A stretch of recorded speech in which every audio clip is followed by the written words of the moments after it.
ഉള്ളത്. ബോബി ടീച്ചറടക്കം 5ാമത്തെ ആൾ കൂടിയുണ്ട്. ഞാൻ മാത്രമാണ് അധികം യാത്ര ചെയ്യാത്ത ഒരാളുള്ളത്. പക്ഷെ എനിക്ക് ഇവർ പറയുന്ന അനുഭവങ്ങൾ കേൾക്കാനും ഇവരെ കൊണ്ട് നമ്മൾ പോയിട്ടില്ലാത്ത നാടുകളെ കുറിച്ച് സംസാരിപ്പിക്കാനും ഒക്കെ കിട്ടുന്ന ഒരു അവസരം എന്നുള്ള നിലയ്ക്കാണ് ഞാനിതിൽ കാണുന്നത്. നമുക്കറിയാം, ഈ പുസ്തകം ബോബി ടീച്ചർ എത്രയോ ദിവസത്തെ പ്ലാനിങ്ങിന് ശേഷം, ഒരുപാട് ദിവസങ്ങളുടെ പ്ലാനിങ്ങിന് ശേഷം 32 ദിവസങ്ങൾ കൊണ്ട് ഇന്ത്യയിലെ വലിയൊരു ഭാഗം, എത്ര സംസ്ഥാനങ്ങളാണ്, 14 സംസ്ഥാനങ്ങൾ ചുറ്റിക്കണ്ട് തിരിച്ചു വന്ന ഒരു റോഡ് ട്രിപ്പിന്റെ ഒരു വിവരണമാണ് ഈ പുസ്തകം. ഞാനിപ്പോൾ ടീച്ചറോട് പറയായിരുന്നു, യാത്രാ വിവരണ പുസ്തകങ്ങൾ അധികം ഇറങ്ങിയിട്ടില്ലാത്ത ഒരു കാലത്ത് ടീച്ചറുടെ ഈ പുസ്തകത്തിന് തീർച്ചയായിട്ടും ഒരു അവാർഡ്, കേരള സാഹിത്യ അക്കാദമി അവാർഡൊക്കെ കിട്ടാവുന്ന രീതിയിലുള്ള നല്ല ഒരു പുസ്തകമാണ്. വളരെ എന്താണ് അതിൻ്റെ പേരിട്ടിരിക്കുന്നത്, ട്രാവൽ നോവൽ എന്നാണ്. അതിൻ്റെ ഒരു വിഭാഗത്തിൽപ്പെടുത്തിയിരിക്കുന്ന ട്രാവൽ നോവൽ എന്നാണ്. അപ്പോൾ ഈ ഒരു ട്രാവൽ നോവൽ വിഭാഗത്തിൽപ്പെട്ട ഈ പുസ്തകം നമുക്ക് ഒരു നോവൽ പോലെ രസകരമായി വായിച്ചു പോകാവുന്ന ഒരു പുസ്തകമാണ്. അതുപോലെ ഇന്ത്യയിലെ വിവിധ പ്രദേശങ്ങളിലെ, ഈ പുസ്തകത്തിന്റെ പേര് സൂചിപ്പിക്കുന്ന വഴികളെ കുറിച്ചും ദേശങ്ങളെ കുറിച്ചും മനുഷ്യരെ കുറിച്ചും ഒക്കെയുള്ള ഒരു താരതമ്യം കൂടി നമ്മുടെ മനസ്സിലേക്ക് കൊണ്ടുവരുന്ന ഒരു പുസ്തകമാണ്. പുസ്തകം ഇറങ്ങിയിട്ട് കുറച്ച് അധികം ആളുകൾ ആരും ഇവിടെ പുസ്തകം വായിച്ചിട്ടുണ്ടാവില്ല എന്ന് ഞാൻ കരുതുന്നു. പുസ്തകം അവിടെ കൗണ്ടറിൽ അവൈലബിൾ ആണ്. നമുക്ക് ചർച്ച എന്നുള്ള നിലയിൽ ഞാൻ ഇവരെ ഒന്ന് പരിചയപ്പെടുത്തുകയാണ്. മനോജ് രവീന്ദ്രൻ നിരക്ഷരൻ എന്ന പേരിൽ ബ്ലോഗ് എഴുതുന്ന ആളാണ്. 3 പുസ്തകങ്ങൾ അദ്ദേഹത്തിൻ്റെ ഉണ്ട്. അദ്ദേഹം സോളോ യാത്രികനാണ്. ടീച്ചറെ പോലെ ഫാമിലി യാത്രിക അല്ല, സോളോ യാത്രികനാണ്. സ്വന്തം വണ്ടി തന്നെ ഒരു വീടാക്കിക്കൊണ്ട് ഇന്ത്യയിലെ പല പ്രദേശങ്ങളിലും ഇന്ത്യയിലെ പല സംസ്ഥാനങ്ങളിലും കറങ്ങിയിട്ടുള്ള ആളാണ്. അത് നമ്മളൊക്കെ സ്ഥിരമായിട്ട് പോകുന്ന പ്രധാനപ്പെട്ട ടൂറിസ്റ്റ് ഡെസ്റ്റിനേഷനിൽ മാത്രമല്ല, ഗ്രാമപ്രദേശങ്ങൾ, കോട്ടകൾ. ഈ കോട്ടകൾ എന്ന് പറയുമ്പോൾ നമ്മൾ എന്താണ് പറയുക, നമ്മൾ കേട്ടിട്ടില്ലാത്ത അല്ലെങ്കിൽ അധികം ടൂറിസ്റ്റുകൾ എത്തിപ്പെടാത്ത സ്ഥലങ്ങളിലൊക്കെ പോയി അതിനെക്കുറിച്ച് പഠിച്ച് അവിടെ നിന്ന് അന്ന് തന്നെ ഫേസ്ബുക്കിൽ കുറിപ്പ് എഴുതി പിന്നീട് ഫേസ്ബുക്കിൽ എഴുതാൻ പറ്റാത്ത ചില കാര്യങ്ങളുണ്ട്, അതിനെയൊക്കെ ചേർത്തുകൊണ്ട് പിന്നീട് പുസ്തകമാക്കി അങ്ങനെയൊക്കെ ചെയ്യുന്ന ആളാണ് മനോജ് രവീന്ദ്രൻ നിരക്ഷരൻ. ബഹുമാനപ്പെട്ട നഗരസഭാ ചെയർപേഴ്സൺ അവരുടെ സാന്നിധ്യത്തിൽ, മനോരമയുടെ ഡൊമിനിക്കേട്ടൻ, മനോജ്, എൻ്റെ സുഹൃത്തുക്കളാണ് എല്ലാവരും, മനോജ്, അരുൺ, ഗോവിന്ദനെ ഇപ്പോൾ പരിചയപ്പെട്ടതേ ഉള്ളൂ. പിന്നെ ഇവിടെ ഇരിക്കുന്ന സുധീഷ്, റീബ, ഡിജു, അങ്ങനെ മുന്നിലും ഒരുപാട് സുഹൃത്തുക്കളുണ്ട്, അൻവർ, സാവിത്രി ടീച്ചർ, പേഴ്സണലായിട്ട് അറിയുന്ന ആളുകളെ പറഞ്ഞില്ല. അപ്പോൾ ഈ യാത്രികൻ എന്നൊക്കെ പറയുമ്പോൾ വളരെ അപകർഷതയോടുകൂടി കേട്ട് നിൽക്കുന്ന ഒരാളാണ് ഞാൻ. കാരണം നമ്മുടെ മനസ്സിലുള്ളതോ അല്ലെങ്കിൽ ആഗ്രഹിക്കുന്നതോ ആയ യാത്രകളുടെ 1,00,000-ൽ-1 പോലും ചെയ്യാൻ കഴിയാതെയാണ് പലപ്പോഴും നമ്മൾ ദിവസവും അപകർഷതയോടുകൂടി കടന്നു പോകുന്നത്. അപ്പോൾ ഇതുപോലുള്ള പരിപാടികൾക്ക് വിളിക്കുമ്പോൾ, കവി എന്ന് വിളിക്കുമ്പോൾ ഞാൻ പലപ്പോഴും പറയുന്നത്, കവി എന്നൊക്കെ പറഞ്ഞാൽ കുറച്ചും കൂടെ ഒരു വൈഡ് സ്കെയിൽ സംഗതിയാണ്. നമ്മൾ കവിത എഴുതുന്ന ആൾ, അതുപോലെ യാത്രികൻ എന്ന് പറയുമ്പോൾ നമ്മൾ കുറച്ചും കൂടിയൊക്കെ റേഞ്ചുള്ള ആളുകൾ. കാരണം നമ്മൾ യാത്ര ചെയ്യുമ്പോൾ നമ്മൾക്ക് മുന്നേ, നൂറ്റാണ്ടുകൾക്ക് മുമ്പോ അല്ലെങ്കിൽ 1000 ആണ്ടുകൾക്ക് മുമ്പോ ഒക്കെ ജീവിച്ചിരുന്ന മനുഷ്യർ വളരെ പ്രതികൂല സാഹചര്യങ്ങളിൽ യാത്ര ചെയ്തതും നിർമ്മിച്ചു വെച്ചിരിക്കുന്നതും അവരുടെ വ്യക്തിത്വം അടയാളപ്പെടുത്തി വെച്ചിരിക്കുന്നതൊക്കെ കാണുമ്പോൾ നമ്മളൊക്കെ എന്തിനാണ് ജീവിച്ചിരിക്കുന്നത് എന്ന് കരുതി സ്വയം തോട്ടിലിടാൻ തോന്നുന്ന ഒരു മനുഷ്യനാണ് ഞാൻ.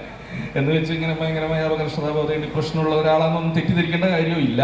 എൻ്റേതായ രീതിയിൽ യാത്ര ചെയ്യുന്നു. അപ്പോൾ ബോബിയുടെ പുസ്തകത്തിൻ്റെ പ്രകാശനത്തിൽ പങ്കെടുക്കുക എന്ന് പറഞ്ഞപ്പോൾ എനിക്ക് സത്യം പറഞ്ഞാൽ തിരക്കൊക്കെ ഉണ്ട് ഇന്ന്, വേറെ പേഴ്സണലായിട്ടുള്ള പല കാര്യങ്ങളും. അപ്പോൾ ബോബി ഇതിൻ്റെ മുന്നത്തെ പുസ്തകം അവൾ നമ്മൾ എന്ന പുസ്തകത്തിൻ്റെ പ്രകാശനത്തിനും ചർച്ചയ്ക്കും ഒക്കെ വിളിച്ചപ്പോഴും എനിക്ക് വരാൻ പറ്റാതിരുന്നതിലുള്ളൊരു കുറ്റബോധവും സങ്കടവും ഒക്കെ ഉള്ളതുകൊണ്ട് ഞാൻ എന്തായാലും വരുമെന്ന് ആദ്യം തന്നെ പറഞ്ഞിരുന്നു.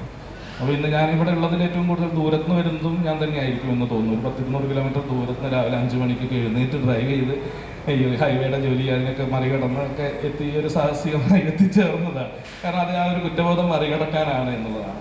അപ്പോൾ വരുമ്പോൾ ഇരിങ്ങാലക്കുട എനിക്ക് ഈ പറഞ്ഞ പോലെ ഒത്തിരി സുഹൃത്തുക്കളുള്ള ആളാണ്. ഞാനീ പറഞ്ഞില്ലേ, പിന്നെ അരുണിൻ്റെ പുസ്തക പ്രകാശനത്തിൻ്റെ 1ാം പതിപ്പും 2ാം പതിപ്പും പിന്നെ നമ്മൾ ഫേസ്ബുക്കിൽ ചെയ്തു.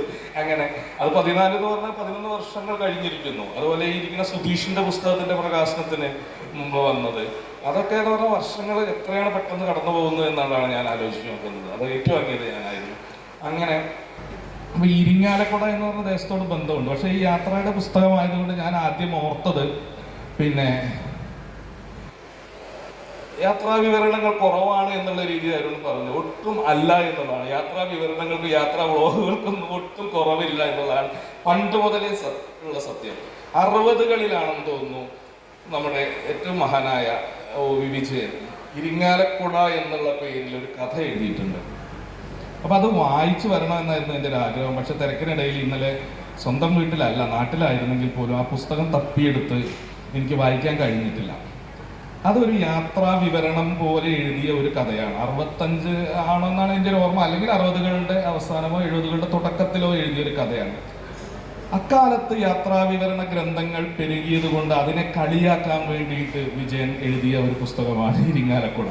ഇരിങ്ങാലക്കുടയിലേക്ക് വിജയൻ എന്ന് തന്നെ പേരുള്ള അദ്ദേഹം സ്വയം ആണ് യാത്രികൻ, അല്ലെങ്കിൽ മനുഷ്യൻ, പിന്നെ അല്ലെങ്കിൽ എഴുത്തുകാരൻ.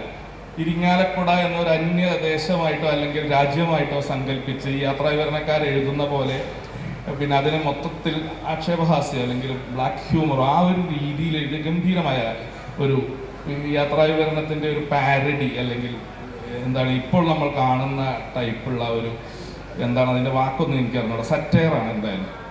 അതൊന്ന് വായിച്ചു വന്നെന്ന് അവതരിപ്പിക്കാൻ കരുതിയിരുന്നു, അത് സാധിച്ചില്ല. അതിൽ യാത്രാ വിവരണം എഴുതുന്ന എഴുത്തുകാരെയാണ് ഇപ്പൊ നമ്മുടെ ഭാഷയിൽ പറഞ്ഞ ഊക്കുക എന്നൊക്കെ പുതിയ തലമുറക്കാർ പറയുമല്ലോ ചെയ്തുകൊണ്ടിരിക്കുന്നത്. കൊല്ലുകയാണ് സത്യം പറഞ്ഞാല്. ലാസ്റ്റ് ഈ ഇരിങ്ങാലക്കുട വന്ന് ഇയാളെ പത്രസമ്മേളനം പത്രത്തിൽ സംഘടിക്കും അങ്ങനെയൊക്കെ പറയാം. നമ്മള് വെറും ഒരു മോഷ്ടാവായി എന്നെ കള്ളനെന്ന് വിളിക്കാൻ പാടില്ല. അപ്പൊ അതുകൊണ്ട് അച്ഛൻ്റെ വെട്ടിയിൽ നിന്ന് കുറച്ച് പൈസ, അച്ഛന് ജോലിയൊക്കെ ഉണ്ടായിരുന്നു, വേറെ ആർക്കും ജോലിയൊന്നും ഇല്ല, വളരെ മിഡിൽ ക്ലാസ് ഒന്നോ അല്ലെങ്കിൽ ലോവർ മിഡിൽ ക്ലാസ് ഒക്കെ എന്ന് പറയാവുന്ന അല്ല, അച്ഛനെ ഉണ്ടാക്കി വെച്ച കുറേ പൈസയൊക്കെ എടുത്തു പോയി. പക്ഷേ ഈ 8ാം ക്ലാസ്സിലൊന്നും പഠിക്കുമ്പോൾ നമ്മൾക്ക് ഇപ്പോഴത്തെ കുട്ടികളുടെ ഒന്നും ആ ഒരു പുറത്തെന്താ ചെയ്യേണ്ടതെന്നൊന്നും അറിയില്ല. നമ്മൾ കുറച്ചും കൂടിയൊക്കെ അമ്മ കുറച്ച് പട്ടാള ചിട്ടയിൽ നമ്മളൊരു ബ്രോയിലർ കോഴി പോലെ ഗേറ്റിനുള്ളിൽ വളർത്തിയതുകൊണ്ട് ഈ പൈസ എന്ത് ചെയ്യണമെന്നോ അല്ലെങ്കിൽ ഒന്നും അറിയാതെ അത് ഒരു 2 ദിവസത്തിനുള്ളിൽ മോഷ്ടിച്ച് പോവുകയും ആ ചെയ്ത ആളെ മോഷ്ടാവ് തന്നെ ആയിരിക്കണം, ബാഗോടെ പോവുകയും പിന്നെ അന്ന് എത്തിയിരുന്നത് ആലുവ മണപ്പുറത്തായിരുന്നു. അവിടെ ഏകദേശം 1 വർഷത്തോളം അവിടെ ഒരു ഹോട്ടലിൽ നമ്മളെ ഈ എന്താ ഇഡ്ഡലിക്ക് അരി ആട്ടുക, പാത്രം കഴുകുക, പിന്നെ മേശ തുടയ്ക്കുക, അങ്ങനെയൊക്കെയുള്ള പരിപാടികളായിട്ട് മുന്നോട്ട് പോയി. അദ്ദേഹം ആ ഒരു കടയുടെ ഓണർ ചേട്ടൻ ഒരു നല്ല മനുഷ്യനായതുകൊണ്ട് ഇന്നത്തെ പോലെ വാട്സപ്പിൽ ഇങ്ങനെ ഒരുത്തൻ വന്നിട്ടുണ്ടെന്നും പറഞ്ഞ് ഇടാൻ പറ്റില്ലല്ലോ. പുള്ളി ഇങ്ങനെ എൻ്റെ ഭാഷയൊക്കെ കേട്ട് മലപ്പുറം ജില്ലക്കാരനാണെന്ന് മനസ്സിലാക്കുകയും അങ്ങനെ ആരോടൊക്കെയോ ഇവനെ ഏതൊക്കെയോ വിവരമൊക്കെ ഉള്ളവനാണെന്ന് തോന്നുന്നുണ്ട്.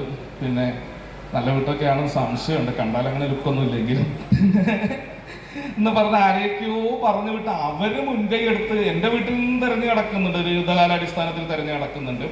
അവര് തിരിച്ചാണ് സംഭവിച്ചത്. ആ ഒരു ചേട്ടായി നമ്മുടെ സ്കൂളിലേക്ക് അദ്ദേഹം വളരെ പറഞ്ഞു വിട്ട് അവിടെ ജോലി ചെയ്തൊരു മലപ്പുറത്തുകാരൻ പിന്നെ ഈ സ്കൂളിൽ അന്വേഷിച്ചു ഇങ്ങനെ നാടുവിട്ട് പോയ കുട്ടിയുണ്ടോ എന്നൊക്കെ ചോദിച്ച് കണ്ടുപിടിച്ച് വീണ്ടും എന്നെ അങ്ങനെ സ്കൂളിൽ പഠിക്കുമ്പോഴേ ഈ യാത്രയിൽ ആഗ്രഹം തോന്നി.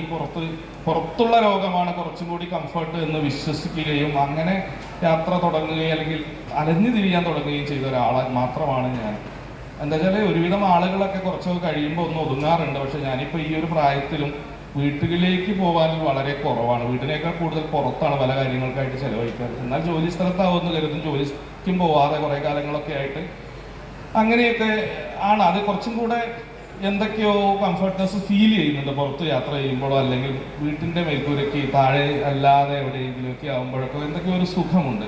ഇപ്പോൾ മനോജ് ചെയ്ത യാത്രകൾ കണ്ട് ഞാൻ കൊതിക്കാറുണ്ട്, പല കേരളത്തിലെ യാത്രികരുടെ യാത്ര കണ്ട് കൊതിക്കാറ്. അങ്ങനെയൊന്നുമുള്ള യാത്രയല്ല എൻ്റേത്. എങ്ങനെയാണ് പോവുക എന്നൊന്നും അറിയില്ല. ഇപ്പോൾ ബോബിയുടെ യാത്രയിൽ തന്നെ ഷില്ലോങ്ങിൽ വെച്ച് നോക്കുമ്പോൾ വെറുതെ ഗൂഗിൾ ചെയ്ത് നോക്കി സിംഗപ്പൂരിലേക്ക് നേരിട്ട് ട്രാവൽ ചെയ്യാം 4000 കിലോമീറ്റർ റോഡിലൂടെ എന്ന് അവർ കണ്ടുപിടിക്കുന്നുണ്ട്. അപ്പോൾ പക്ഷെ അതിന് പ്രതിസന്ധികളുണ്ട്, രാഷ്ട്രാന്തരമായ അതിർത്തികളൊക്കെ കടന്നു വേണമല്ലോ പോവാൻ.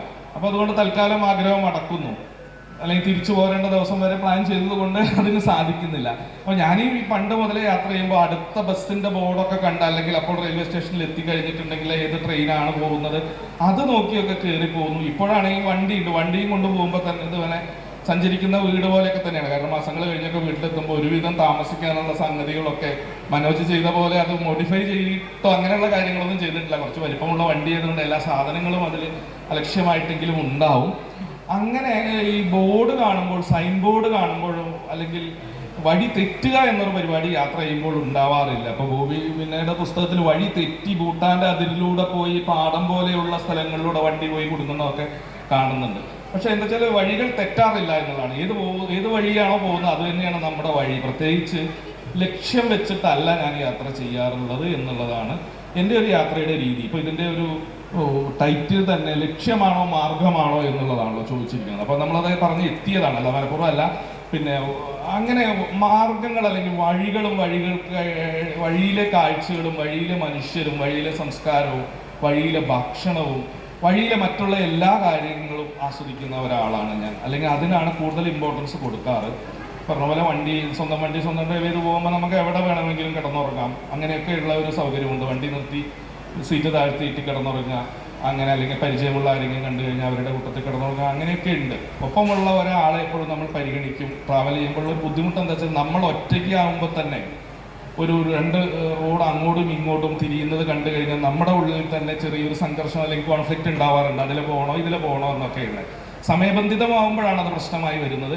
അല്ലെങ്കിൽ പ്രശ്നമില്ല, അതിലെയും പോവാം ഇതിലെയും വല്ലപ്പോഴും പോവാം എന്നുള്ളൊരു ഓപ്ഷൻ ഉണ്ട് എന്നുള്ളത് ഒരു സത്യമാണ്. അപ്പോൾ ഈ 2 പേരാകുമ്പോൾ സ്വാഭാവികമായിട്ടും നമ്മൾ അത്രത്തോളം നമ്മളുടെ അതേ മനസ്സുള്ള ആൾ തന്നെ ആയിരിക്കണം എന്നുള്ളൊരു പ്രശ്നമുണ്ട്. ഇവർ 4 പേരായിട്ട് പോലും പ്രശ്നങ്ങളൊന്നുമില്ലാതെ അടിച്ചു പിരിയാതെ വന്നു ചേർന്നു. ഇത്രയും ദീർഘമായ യാത്ര മുമ്പ് നടത്തിയിട്ടുണ്ട്, 32 ദിവസം ഒന്നിച്ച്. അപ്പോൾ ഈ യാത്ര ചെയ്യുമ്പോഴും ഒന്നിച്ച് കിടന്നുറങ്ങുമ്പോഴാണ് മനുഷ്യനെ മനസ്സിലാക്കാൻ സാധിക്കുന്നത് എന്ന് പറയാറുണ്ട്. കാരണം യാത്ര ചെയ്യുമ്പോൾ നമ്മൾക്ക് കംഫർട്ട് അല്ലാത്തൊരു പാർട്ട്ണർ കൂടെ ഉണ്ടെങ്കിൽ, ഇപ്പോൾ കുടുംബത്തിൻ്റെ കാര്യമല്ല പറഞ്ഞത്, പിന്നെ കുറച്ച് ബുദ്ധിമുട്ട് തന്നെയാണ്. കണ്ടീഷൻസ് ഒരുപാടുള്ള ആളുകളുണ്ട് ജീവിതത്തിൽ, ആണായിരുന്നാലും പെണ്ണായിരുന്നാലും. അപ്പോൾ നമ്മൾക്ക് നമ്മളെ തന്നെ കൊണ്ട് എന്താ പറയുക 2 മനസ്സും 3 മനസ്സൊക്കെ ഉണ്ടാവുമ്പോൾ മറ്റൊരാളുടെയും കൂടി മനസ്സിനോട് പൊരുത്തപ്പെടാനും കോംപ്രമൈസ് ചെയ്യാനും ഒക്കെയുള്ള ബുദ്ധിമുട്ട് യാത്രയെ 2 പേരോ 4 പേരോ ആകുമ്പോൾ ഒരു പേഴ്സണലി ആവും എന്നുള്ള പേഴ്സണൽ അനുഭവം. അല്ലെങ്കിൽ നമ്മൾ അത്രത്തോളം ഫ്ലെക്സിബിൾ ആയിരിക്കണം. ഞാൻ കുറേയൊക്കെ യാത്രയുടെ കാര്യത്തിൽ ഫ്ലെക്സിബിളാണ്. എവിടെയും കിടന്നുറങ്ങാം. എത്ര വലിയ ഹോട്ടലിലും ചെറിയ ഹോട്ടലിലും അല്ലെങ്കിൽ റോഡിൻ്റെ സൈഡിലും ഒക്കെ കിടന്നുറങ്ങാൻ ഞാൻ കംഫർട്ടാണ്. എവിടെ കിടന്നാലും കിടന്നുറങ്ങാൻ പറ്റും എന്നൊക്കെയാണ് ഈ യാത്രകൾ കൊണ്ടോ അല്ലെങ്കിൽ പുറം ലോകത്ത് സഞ്ചരിച്ചത് കൊണ്ടോ ഒക്കെയുള്ള ഒരു വിഷയം. ഇത് കുറച്ച് സമയം മാത്രമേ എല്ലാവർക്കും ഉള്ളൂ എന്ന് കരുതുന്നു. അതുകൊണ്ട് ഇതിലൊരു രാഷ്ട്രീയത്തെക്കുറിച്ച് കൂടി സംസാരിക്കണം. ആദ്യം ഇതിന് ടൈറ്റിൽ യാത്രയുടെ രാഷ്ട്രീയം എന്ന് ഇട്ടാലോ എന്ന് ബോബി ചോദിച്ചിരുന്നു. അപ്പോൾ യാത്രകൾക്ക് തീർച്ചയായിട്ടും ഒരു രാഷ്ട്രീയമുണ്ട്. അപ്പോൾ ഈ ബോബിയുടെ പുസ്തകത്തിലെ അനുഭവം തന്നെ അത് ഞാൻ പറയാം. ഞാൻ പോകുമ്പോഴും ഇത് ഫീൽ ചെയ്യുന്ന ഒരു സംഗതി ആയതുകൊണ്ട് എൻ്റെ ഭക്ഷണം കൂടെ എൻ്റെ മേഖലയാണ്. ഇപ്പോൾ ഗോവിന്ദും ഫുഡ് ബ്ലോഗറാണ്. പിന്നെ യാത്രയും ഫുഡും എല്ലാം കൂടെ മിക്സ് ചെയ്തിട്ട് തന്നെയാണ്. മനോജ് അത്രത്തോളം ഭക്ഷണത്തിൽ തൽപരനല്ല എന്നാണ് ഞാൻ മനസ്സിലാക്കുന്നത്. മനോജ് ഇന്ന് എന്നെ കണ്ടപ്പോൾ തടി കൂടി എന്ന് പറഞ്ഞു. നമ്മൾ ഈ ഭക്ഷണം ആസ്വദിച്ച് കഴിക്കുമ്പോൾ തടി കൂടുന്നത് സ്വാഭാവികമായൊരു സംഗതിയാണ്. പിന്നെ മരിച്ചു പോകാനുള്ളതായതുകൊണ്ട് തടി മെയിൻറ്റെയിൻ ചെയ്തുകൊണ്ട് പ്രത്യേകിച്ച് കാര്യമൊന്നും ഇല്ല എന്ന് ഞാൻ വിശ്വസിക്കുന്നുണ്ട്. അത് കിട്ടുന്നത് സഞ്ചരിക്കുമ്പോൾ കിട്ടുന്ന എല്ലാ ഭക്ഷണവും അതാത് നാട്ടിൽ. അതുകൊണ്ട് മിക്കപ്പോഴും നമ്മൾക്ക് ഈ പറഞ്ഞ ഫുഡ് പോയ്സണിങ്ങും വയറിളക്കവും ഡയറി എല്ലാം യാത്രക്കിടയിൽ ഉണ്ടാകും. നമ്മൾ ഏറ്റവും എൻജോയ് ചെയ്ത് ഭക്ഷണം കഴിച്ച് രാത്രി 24 ഓണൊക്കെ കക്കൂസിൽ പോയി അവിടെ തന്നെ താമസം ഉറപ്പിച്ച് ഇനി ഇത് 5 സെന്റ് എനിക്ക് രജിസ്റ്റർ ചെയ്ത് തരുമെന്ന് ചോദിക്കേണ്ട അവസ്ഥ വരെ യാത്രകളിൽ ഉണ്ടാവാറുണ്ട്. പക്ഷെ എന്നാലും ആ ഒരു നാടിൻ്റെ കൾച്ചറോ അല്ലെങ്കിൽ ഫുഡൊക്കെ കിട്ടുന്നെങ്കിൽ. അപ്പോൾ ബോബി പറയുന്നത് കേരളത്തിൽ നിന്ന് ഇറങ്ങി പിന്നെ തമിഴ്നാട്ടിൽ കയറി, ആന്ധ്രയിൽ കയറി, ഒറീസയിൽ കയറി, പിന്നെ ബംഗാളിൽ കയറി, അങ്ങനെ നോർത്ത് ഈസ്റ്റ് സ്റ്റേറ്റുകളിൽ ചെല്ലുന്നു. സിക്കിം അല്ല ആസാം വഴിയാണ് പോകുന്നത്. ഈ വഴിയൊക്കെ ഞാനും പോയതായതുകൊണ്ട് ഞാൻ ഈ കൂടെ യാത്ര ചെയ്ത് പുസ്തകം വായിച്ച് കൂടെ യാത്ര ചെയ്യേണ്ട അനുഭവം അല്ലായിരുന്നു. ഞാൻ പോയ സ്ഥലങ്ങളിൽ വീണ്ടും കാണുന്ന ഒരു അനുഭവമായിരുന്നു പലതും. പിന്നെ ഈ പറഞ്ഞ പോലെ ചെന്ന സ്ഥലങ്ങളിൽ പലപ്പോഴും ഡെസ്റ്റിനേഷൻസിൽ അവിടെയുള്ള സ്ഥലങ്ങളൊക്കെ പലപ്പോഴും ഞാൻ കണ്ടിട്ടില്ല എന്നുള്ളതാണ് സത്യം. വഴികളും കാര്യങ്ങളൊക്കെ ഈ അടുത്തും ഒറീസയിലും ഒക്കെ പോയിരുന്നു. അപ്പോൾ പറഞ്ഞു വന്നത്, ഇവർ മേഘാലയയിൽ എത്തിയപ്പോൾ കടകളിൽ ബീഫും പോർക്കും ഒക്കെ കാണാൻ എന്താ പറയുക തുടങ്ങിയതോടുകൂടി അവർ ആനന്ദഭരിതയായി എന്നാണ് പറഞ്ഞത്. ഈ ഒരു അവസ്ഥ ഉണ്ട് സത്യം പറഞ്ഞാൽ. ഇപ്പോൾ തമിഴ്നാട്ടിൽ പോലും ചെന്നാൽ ബീഫൊന്നും കഴിക്കുന്ന ആളുകൾക്ക് ബീഫ് കിട്ടാത്ത ഒരവസ്ഥയുണ്ട് എന്നുള്ളത് ഒരു സത്യമാണ്. അപ്പോൾ അതിന് കൃത്യമായ രാഷ്ട്രീയമുണ്ട്. പലരും കഴിക്കാത്തത് കൊണ്ടല്ല, കിട്ടുന്നില്ല. തമിഴ്നാട്ടിലും കർണാടകത്തിലും ആന്ധ്രയിലും ഒന്നും തന്നെ നമ്മുടെ ഈ പറഞ്ഞ യാത്രികർ കാണുന്ന അത്യാവശ്യം ഭേദപ്പെട്ട ഹോട്ടലുകളിൽ രഹസ്യമായിട്ടൊക്കെ കിട്ടുന്നുണ്ടായിരിക്കും. നാട്ടുകാർക്ക് ഒരുപക്ഷെ ലഭ്യമായിരിക്കാം, ഒക്കെ ഉണ്ടാവാം. പക്ഷെ കിട്ടുന്നില്ല എന്നുള്ളതൊരു സത്യമാണ്. ഞാൻ കഴിഞ്ഞ വർഷം മധ്യപ്രദേശിൽ പോയപ്പോൾ യാത്ര ചെയ്തപ്പോൾ ഭോപ്പാലിൽ പിന്നെ ഹമീദിയ എന്ന് പറഞ്ഞ ഒരു മുസ്ലിം സ്ട്രീറ്റാണ്. അവിടെയുള്ള കടയിൽ ഗോഷ്ട് എന്നാണ് അവർ പറയുന്നത്. ഗോഷ്ട് ബീഫിന് അപ്പോൾ എന്താ വെച്ചാൽ ഗോസ്റ്റ് ബിരിയാണി എന്ന് പറഞ്ഞു. അപ്പോൾ ഇന്നത് നമുക്ക് മനസ്സിലായില്ല, അപ്പോൾ ഇതിൽ ആ ഒരു ടേം നമ്മൾ കേൾക്കാത്തതുകൊണ്ട് നമുക്ക് കൊണ്ടുവന്നപ്പോൾ ബീഫ് തന്നെയാണ്. അപ്പോൾ അങ്ങനെയൊക്കെ പേരൊക്കെ മാറിയൊക്കെ ചില അപൂർവം ഒളിച്ചു കിടത്തല്ല, അവരുടെ മാത്രം സ്ഥലമാണ്. നമ്മൾ അങ്ങോട്ട് പോവുകയാണ് ഈ ഓൾഡ് ഭോപ്പാൽ എന്ന് പറഞ്ഞ ഹമീദയിലേക്ക് പോയപ്പോൾ. അത് കഴിഞ്ഞ് പിറ്റേത്തെ ആഴ്ച അവിടെ കലാപം നടക്കുന്ന സീനാണ് നമ്മൾ കാണുന്നത്. പ്രത്യേകിച്ച് കാരണമൊന്നുമില്ല, എന്തോ ഒരു ഉത്സവത്തോടനുബന്ധിച്ച് അവിടെ മൊത്തത്തിൽ അടിച്ചു നിരത്തുകയും കത്തിക്കുകയൊക്കെ ചെയ്ത സീന് നമ്മൾ കാണുകയുണ്ടായി. പല സ്ഥലങ്ങളുടെയും പേര് മാറ്റുന്നു അങ്ങനെയൊക്കെ. അപ്പോൾ ബോബി ഷിംലോങ്ങിൽ ചെന്നപ്പോൾ ബീഫ് കണ്ട് സ്വാഭാവികമായിട്ടും കഴിക്കുന്ന ആളുകളാകുമ്പോൾ കുറച്ച് ദിവസമായിട്ട് വെജിറ്റേറിയൻ ഭക്ഷണം കഴിക്കുന്നു. പിന്നെ ഒരു കൊതി തോന്നുകയും ഇതുപോലെ ഒരു നോൺ വെജ് കടയിൽ ചെന്ന് കയറിയപ്പോൾ അവർ കുറച്ച് ഹാർഡായിട്ട് തന്നെ പറഞ്ഞു, വി ആർ ഹിന്ദുസ്.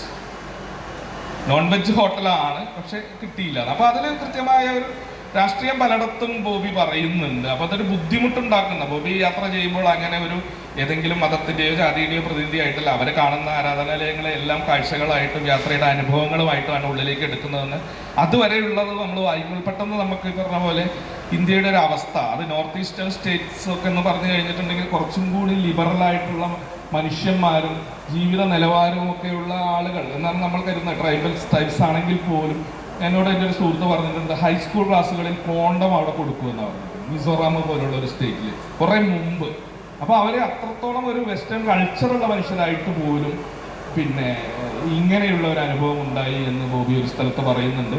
പിന്നെ അതുപോലെ ഈ സാരാനാഥിൽ പോയപ്പോൾ അത് പിന്നെ ഒരു സാരാനാഥിൻ്റെ സ്തൂപം കൊണ്ട് ഭാവിയിൽ ഒരു പക്ഷേ ഇത് ശിവലിംഗമായി പ്രഖ്യാപിക്കപ്പെട്ടേക്കാം എന്നുള്ളൊരു ആകുലത ബോബി പറയുന്നുണ്ട്. അങ്ങനെ പല സ്ഥലങ്ങളിലും യാത്രയിൽ ഒപ്പം കൂട്ടുന്നതിനോടൊപ്പം തന്നെ പിന്നെ പൊളിറ്റിക്സ് കൃത്യമായിട്ട് പറയുന്നുണ്ട്.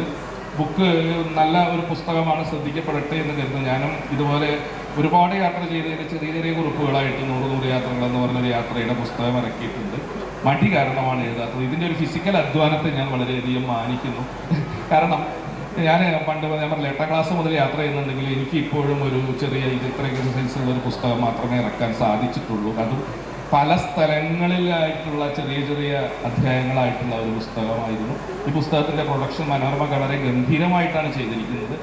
വളരെ ഇതായിട്ട് സംസാരിക്കുന്നത് ഇതേപോലെ തന്നെയുള്ള ഒരു സോളോ യാത്രികനാണ്. രണ്ട് പ്രത്യേകതകൾ.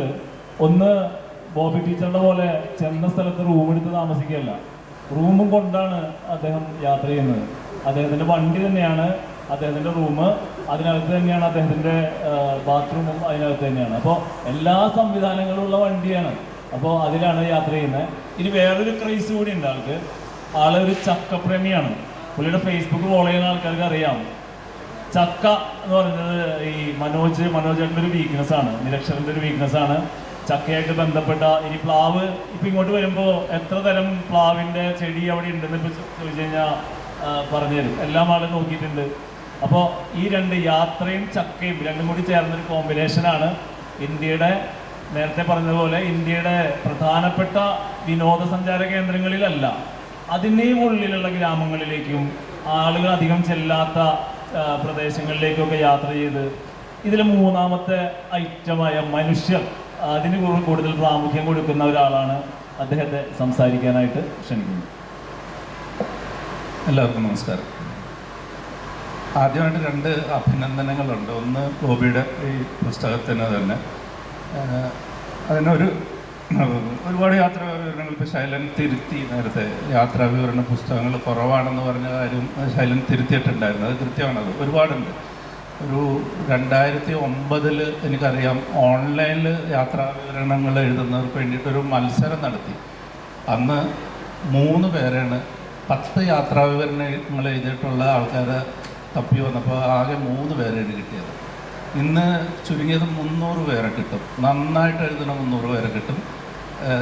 എല്ലാം കൂടി ചേർത്ത് ഒരു 1000 പേരെ കിട്ടും. അതെനിക്കറിയുന്നൊരു കാര്യമാണ്. അപ്പോൾ യാത്ര എഴുതുന്നവരും യാത്ര ചെയ്യുന്നവരും യാത്ര നമ്മൾ കൂടുതൽ ചെയ്യാൻ തുടങ്ങിയിട്ടുണ്ടെന്നുള്ളത് ഒരു വസ്തുതയാണ്. അതിൽ ടീച്ചർമാർ യാത്ര ചെയ്യുക എന്നുള്ള പറയുന്ന കാര്യത്തിലാണ് എനിക്ക് കൂടുതലൊരു സന്തോഷം തരുന്നത്. ഇപ്പോൾ ഒരു മാസം മുമ്പ് ഒരു ടീച്ചർ എന്നെ വിളിച്ചു.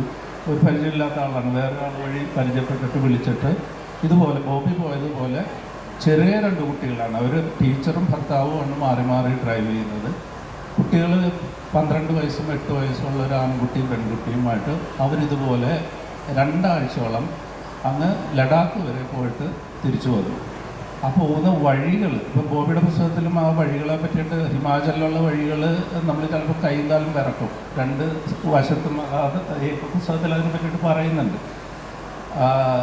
അങ്ങനത്തെ വഴികളിലൂടെ ഇതുവരെ മുൻപൊരിക്കലും യാത്ര ഇതുപോലെ ലോങ് ഡ്രൈവ് പോയിട്ടില്ലാത്ത, 1-2 ദിവസത്തേക്ക് പോയിട്ടുണ്ടാവും, പോകാത്ത ഒരു ടീച്ചറും ഭർത്താവും 2 ചെറിയ പിള്ളേരും ഇട്ട് ഇറങ്ങി യാത്ര ചെയ്യുക എന്ന് പറയുന്നത്, അത് നേരത്തെ തോമസ് സാർ പറഞ്ഞ പോലെ ഒരുപാട് ആൾക്കാർക്ക് ഇപ്പോൾ യാത്രയിലേക്ക് വലിച്ച് ഇഴച്ചു കൊണ്ടുവരുന്നുണ്ട്. യാത്ര എഴുതിക്കൊണ്ടിരിക്കുന്നവരും സ്ഥിരമായിട്ട് ചെയ്യുന്നവരും, ഗോവിന്ദനെ പോലെ ഭക്ഷണത്തിൻ്റെ കാര്യങ്ങളൊക്കെ വ്ളോഗ് ചെയ്തിടുന്നവരൊക്കെ ആയിട്ട് പല പല രുചികളും ദേശങ്ങളും മനുഷ്യരൊക്കെ എന്നുള്ള ആഗ്രഹത്തിൽ ഒരുപാട് യാത്രകൾ അങ്ങനെ സംഭവിക്കുന്നുണ്ട്.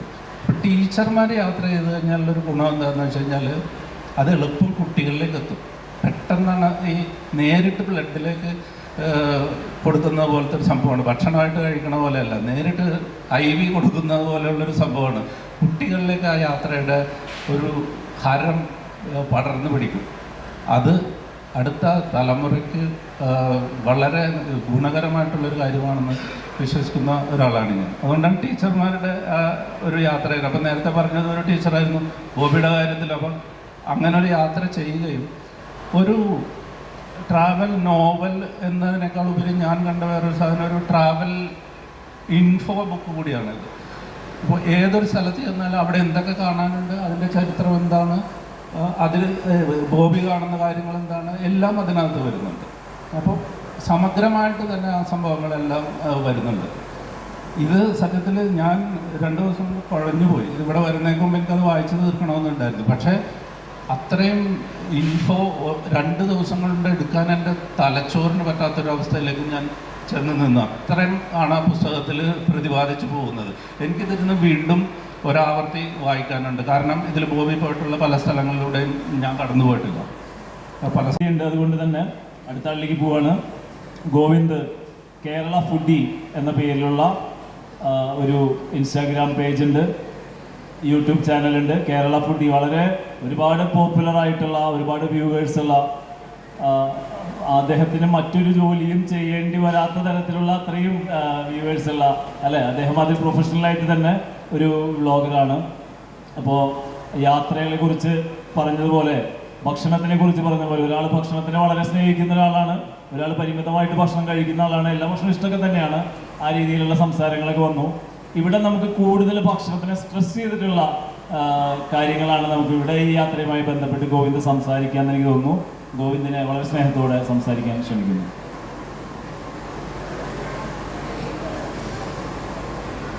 ഞാൻ ആദ്യമായിട്ടാണ് ഇതുപോലൊരു വേദിയിൽ ഇരിക്കുന്നത്. എന്ന് വെച്ച് കഴിഞ്ഞാൽ പുസ്തകവുമായിട്ട് ബന്ധപ്പെട്ടു. കാരണം പുസ്തകവുമായിട്ടുള്ള ബന്ധം കുറേ കാലം മുൻപ് അവസാനിപ്പിച്ചത് കൊണ്ടാണ്. ഞാൻ ആദ്യം ബോബി ടീച്ചറെ കുറിച്ച് പറയാം.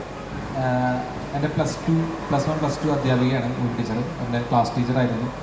ഞാൻ +1 ഇരിങ്ങാലക്കുട മോഡൽ ബോയ്സിൽ വന്ന് ജോയിൻ ചെയ്യുമ്പോൾ എൻ്റെ +2 പഠിക്കുന്ന എൻ്റെ സീനിയേഴ്സ് എൻ്റെ അടുത്ത് ആദ്യം പറഞ്ഞത് ക്ലാസ് ടീച്ചർ ബോബി ടീച്ചറാണ്, ആൾ കുറച്ച് ടെററാണ്, അപ്പോൾ സൂക്ഷിക്കണം, നല്ലപോലെ തല്ലൊക്കെ കിട്ടും എന്നുള്ള രീതിയിലാണ് പറഞ്ഞത്.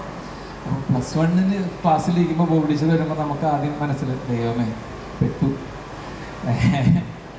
2 വർഷം അനങ്ങാൻ പറ്റില്ല എന്നുള്ളൊരു ഇതിലായിരുന്നു. പക്ഷേ നേരെ തിരിച്ചായിരുന്നു. ആസ് എ ക്ലാസ് ടീച്ചർ, ഞങ്ങളുടെ ക്ലാസ്സിലുള്ള ക്ലാസ് ടീച്ചറായിട്ടുള്ള നമ്മുടെ 2 +1 +2 ക്ലാസ് ടീച്ചർ, ആ ഒരു ടൈം ഞങ്ങൾക്ക് വളരെ അടിപൊളിയായിരുന്നു.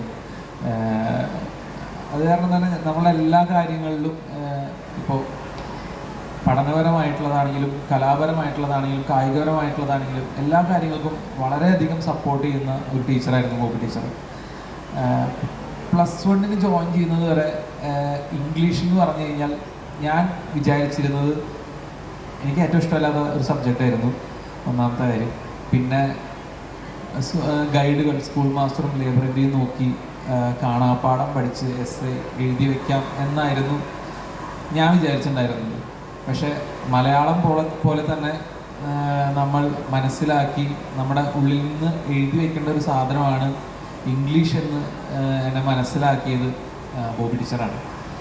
അങ്ങനെ ഇംഗ്ലീഷിനോടുള്ള ദേഷ്യം കുറയാൻ പിന്നെ ഇംഗ്ലീഷ് കുറച്ച് മനസ്സിലാക്കാനും സാധിച്ചത് ബോബി ടീച്ചറായി വന്നതിന് ശേഷമാണ്. അത് പിൽക്കാലത്ത് ഇപ്പോൾ എനിക്ക് ട്രാവൽ ചെയ്യുമ്പോൾ എന്നെ വളരെയധികം ഹെൽപ്പ് ചെയ്യുന്ന ഒരു കാര്യമാണ്. ഒരു പക്ഷേ +1 ഞാൻ ഇവിടെ പഠിച്ചില്ലായിരുന്നെങ്കിൽ, ബോബി ടീച്ചർ അല്ലായിരുന്നു, ക്ലാസ് ടീച്ചർ അല്ലായിരുന്നെങ്കിൽ ചിലപ്പോൾ ഞാൻ ഇംഗ്ലീഷിനെ മനസ്സിലാക്കാനും എനിക്കധികം സാധിക്കില്ല.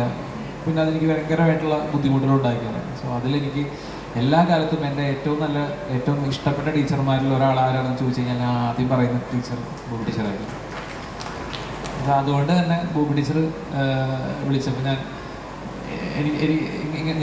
ഇങ്ങനത്തെ പരിപാടികളിലൊന്നും പോകാറില്ല. കാരണം ഒന്നാമത് ഇവിടെ ചെന്ന് എന്താ പറയേണ്ടതെന്ന് എനിക്ക് അറിഞ്ഞോളാം. ബോബി ടീച്ചർ വിളിച്ചപ്പോൾ എനിക്കങ്ങനെ ഒരു നോ പറയേണ്ട ആവശ്യമില്ല. അതുകൊണ്ടാണ് ഞാൻ ഓടി വന്നത്. പിന്നെ ബോബി ടീച്ചറുടെ യാത്ര, ബോബി ടീച്ചർ ഒരു ഇന്നോവ ക്രിസ്റ്റ വാങ്ങിച്ചപ്പോൾ ഞാൻ ആദ്യം ആലോചിച്ചത് വീട്ടിൽ 4 പേരുള്ളൂ, എന്തിനാണ് ബോബി ടീച്ചർ ഇത്ര വലിയൊരു വണ്ടി വാങ്ങിച്ചിട്ടുണ്ടാവുക. അപ്പം അന്ന് തന്നെ ബോബി ടീച്ചർ പറഞ്ഞത് യാത്ര ചെയ്യാനാണെന്നാണ്.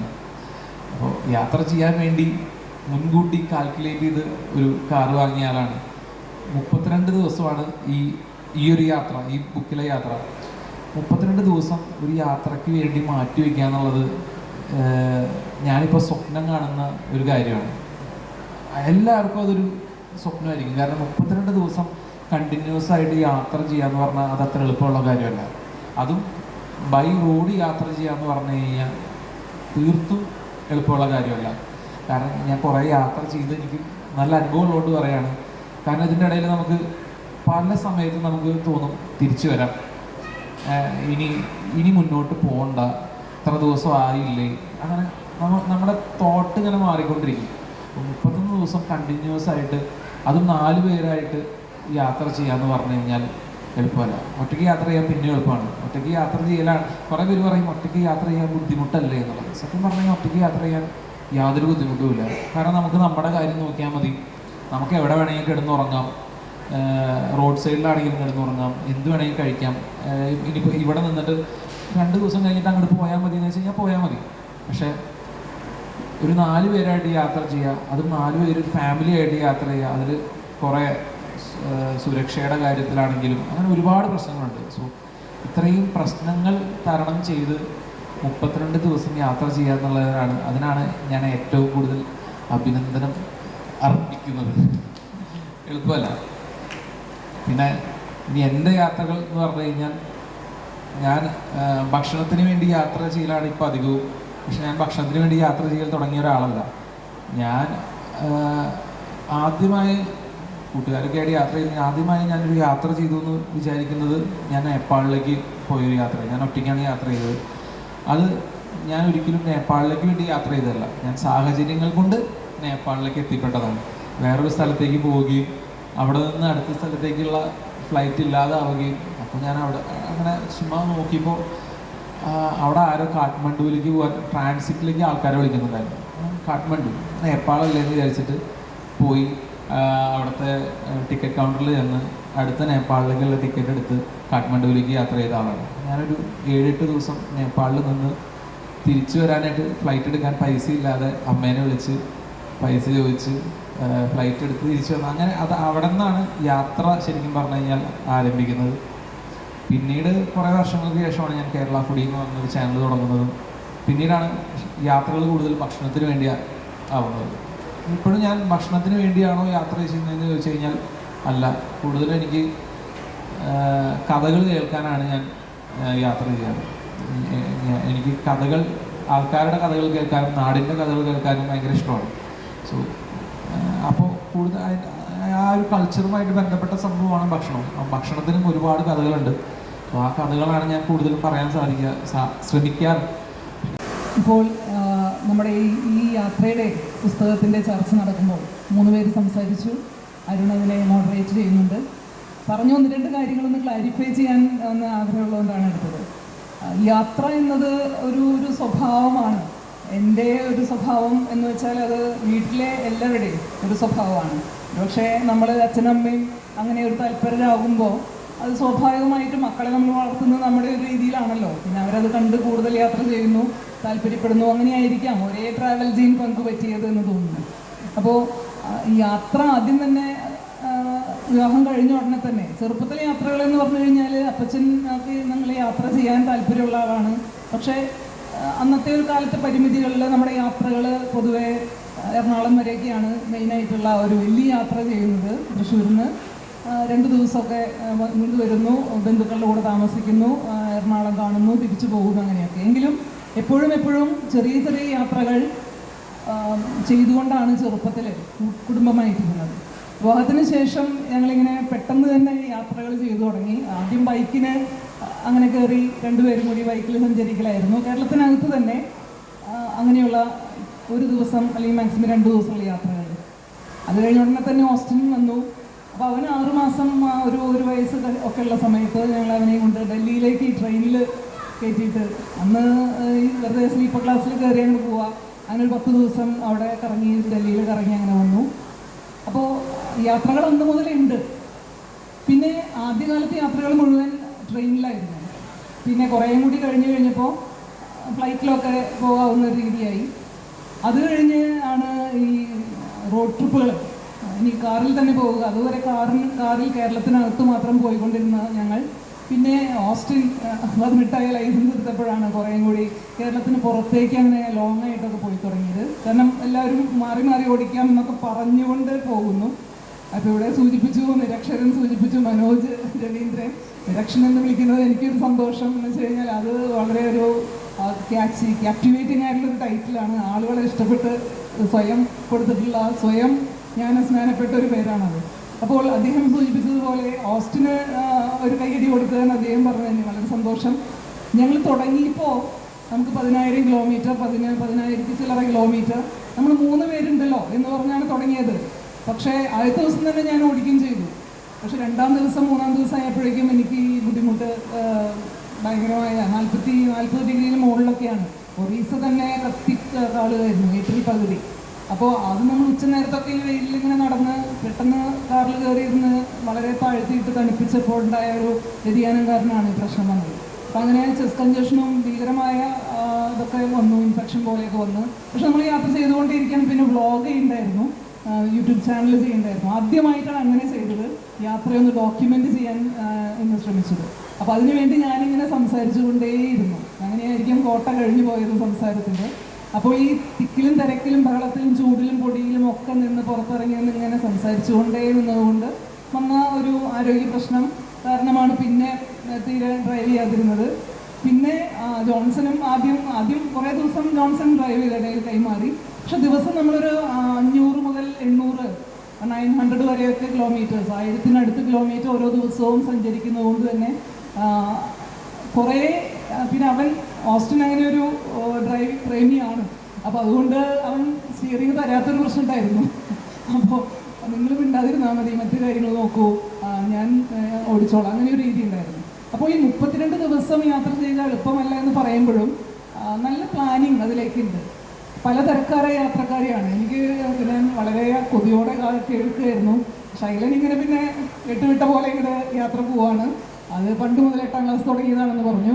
മനോജാകട്ടെ ഇപ്പോഴൊക്കെ വളരെ പ്ലാൻ ചെയ്ത് കൃത്യമായി ദിവസങ്ങൾ വെച്ച് 6 മാസം ഇങ്ങനെ ഇറ്റിനറി ഇട്ട് തന്നെ സഞ്ചരിക്കുന്നു എന്ന് പറഞ്ഞു. ഗോവിന്ദ് പിന്നെ ചെറുപ്പം മുതലേ തുടങ്ങി ഇപ്പോഴും ചെയ്തുകൊണ്ടിരിക്കുന്നു, ഇന്ത്യക്ക് അകത്തും പുറത്തുമൊക്കെ പോകുന്നു. അപ്പോൾ ഇങ്ങനെയൊക്കെ ചെയ്യുമ്പോഴും തനിച്ച് യാത്ര ചെയ്യുന്നതാണ് ഈ 3 പേരുടെയും സവിശേഷത. പക്ഷേ തനിച്ച് യാത്ര ചെയ്യുന്നത് അതിൻ്റേതായ ബുദ്ധിമുട്ടുകൾ, അതിൻ്റേതായ ഗുണങ്ങളും മെറിറ്റ് ആൻഡ് ഡിമെറിറ്റ്സ് അതിനുണ്ട്.